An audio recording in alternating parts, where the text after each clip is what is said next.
आज की वीडियो एक ऐसी पाक बाज खातून के बारे में है कि जिनको हमारे प्यारे नबी हज़रत मोहम्मद सल्लल्लाहु अलैहि वसल्लम ने 4 अजीम औरतों में शामिल किया है। वो 4 अजीम हस्तियाँ हज़रत खदीजा रज़ियल्लाहु ताला अन्हा, हज़रत फातिमा रज़ियल्लाहु ताला अन्हा, हज़रत मरियम रज़ियल्लाहु ताला अन्हा और हज़रत आसिया रज़ियल्लाहु ताला अन्हा है। आइए बात शुरू करते हैं फिरौन की शादी से। उससे पहले आप सभी दोस्तों से गुजारिश है कि वीडियो को एंड तक ज़रूर देखें और साथ ही सब्सक्राइब करें ताकि चैनल पे आने वाले इन्फॉर्मेटिव वीडियो से आप महरूम न रहें। फिरौन ने मिस्र में रियान बिन वलीद की पोती हज़रत आसिया को शादी का पैगाम भिजवाया। याद रहे रियान बिन वलीद वही बादशाह था जो हज़रत यूसुफ अलैहिस्सलाम के दौर में था और वो हज़रत यूसुफ पर ईमान भी लाया और उसने हज़रत यूसुफ अलैहिस्सलाम को अजीज़ मिस्र भी बना दिया। जब हज़रत आसिया को फिरौन ने शादी का पैगाम भिजवाया तो ये उनके वालिद और हज़रत आसिया को भी नागवारा गुजरा, क्योंकि फिरौन पहले ही दिन से मिस्र पर जुल्म और सितम के लिए मशहूर था। लेकिन फिरौन ने अपनी बादशाहत के जोर पर जबरन हज़रत आसिया से शादी कर ली और धमकी दी कि अगर ये शादी नहीं करेंगी तो आपके वालिदैन को कत्ल कर दिया जाएगा। शादी होने के बाद अल्लाह पाक ने हज़रत आसिया को फिरौन से महफूज रखा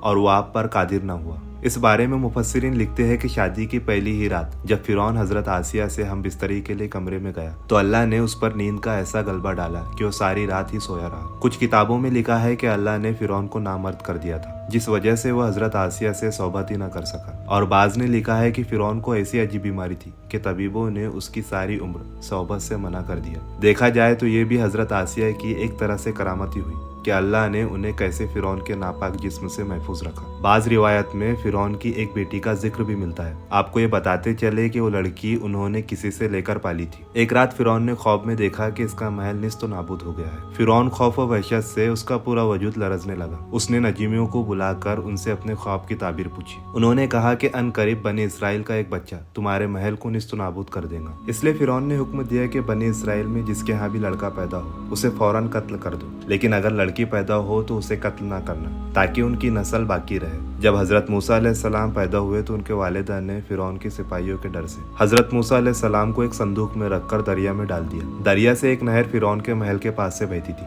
ये संदूक बहता हुआ उस नहर में चला गया। फिरौन ने हुक्म दिया कि उसे महल में लाकर खोला जाए। जब संदूक खोला गया तो उससे एक खूबसूरत बच्चा निकला। किप्ती जबान में पानी को मुंह और दरख्त को सा कहते हैं। ये संदूक पानी और दरख्तों के दरमियान पाया गया था। इसी वजह से हज़रत बीबी आसिया रज़ियल्लाहु ताला अन्हा ने आपका नाम मूसा रखा। हज़रत आसिया ने जब हज़रत मूसा अलैहिस्सलाम के चेहरे पे नूर देखा तो उन्होंने हज़रत मूसा को अपना बेटा बना लिया और फिरौन से कहने लगी, ये बच्चा मेरी और तुम्हारी आंखों की ठंडक है, उसे कत्ल ना करो। लेकिन नामर्द फिरौन कहने लगा, उसे तुम रख लो, मुझे इसकी कोई हाजत नहीं। हज़रत मोहम्मद सल्लल्लाहु अलैहि वसल्लम ने फरमाया कि अगर आसिया की तरह फिरौन भी इस बात का इकरार करता है कि ये बच्चा उसकी आंखों की ठंडक है तो जरूर अल्लाह पाक उसे हिदायत अता फरमा देता जैसे आसिया को अता फरमाई। हज़रत आसिया रज़ियल्लाहु ताला अन्हा को अल्लाह पाक ने कुरान में औरतों के लिए नमूना भी करार दिया है। हज़रत आसिया शादी के पहले दिन से ही फिरौन के जालिमाना और काफिराना इक़दामात के खिलाफ पहाड़ बनकर खड़ी रही।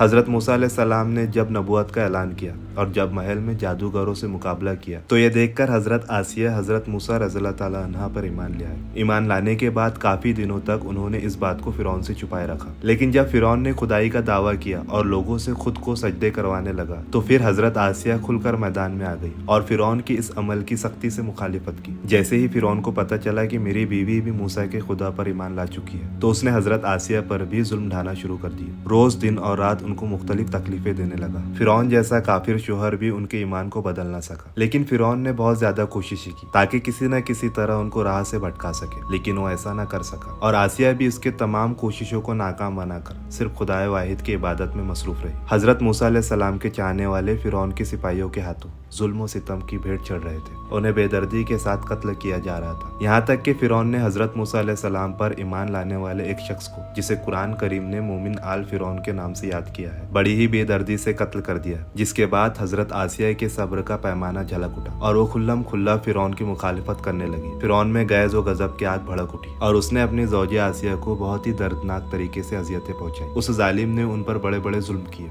उनको बहुत ज्यादा मारा और ज़दोकौप किया और चोमेखा कर दिया, यानी 4 खूटियों में आपको गाड़ दिया। हज़रत आसिया रज़ियल्लाहु ताला अन्हा के चारों हाथों पैरों में लोहे के किले ठोककर चारों कोनों में इस तरह जकड़ दिया कि वो हल भी नहीं सकती थी और भारी पत्थर आपके सीने पर रखकर उनको रेत पर धूप में लिटा दिया और पानी बंद कर दिया। एक दफा जरा सोचो तो सही दोस्तों, केतन तन्हा औरत और जालिम व जाबिर शोहर का महल हाथों और पैरों में कीले ठोक दी गई है, गर्म रेत पर लिटाया हुआ है और सीने पर एक भारी पत्थर रख दिया गया है। फिर भी हजरत आसिया रज़ी अल्लाह ताला अन्हा ईमान पर डटी रही, इन मुसीबतों के बावजूद कायम व दायम रही और फिरौन के कुफ्र से खुदा की पनाह चाही। एक रिवायत तो यह है कि फिरौन ने हजरत आसिया की खाल उतरवा दी और फिर उन पर चट्टान को गिरा दिया। आपका मज़ार पुरअनवार मिस्र में ही वाक़ है। तारीख़ इंसानी में हजरत आसिया का ईमान पर कायम रहना, उनका सब्र व अज़म व इस्तक़लाल एक बहुत बड़ा सबक है। इसमें कोई शक नहीं है कि औरत के अंदर इतनी ताकत मौजूद होती है कि वो हर तरह के जुल्म व सितम के आगे पहाड़ बन सकती है। अल्लाह पाक से दुआ है कि वो हम सब की बेहिसाब मग़फ़िरत फरमाए। उम्मीद करता हूँ आप सबको वीडियो पसंद आया होगा। मिलते हैं एक और नए दिलचस्प टॉपिक के साथ, तब तक के लिए अल्लाह हाफिज़।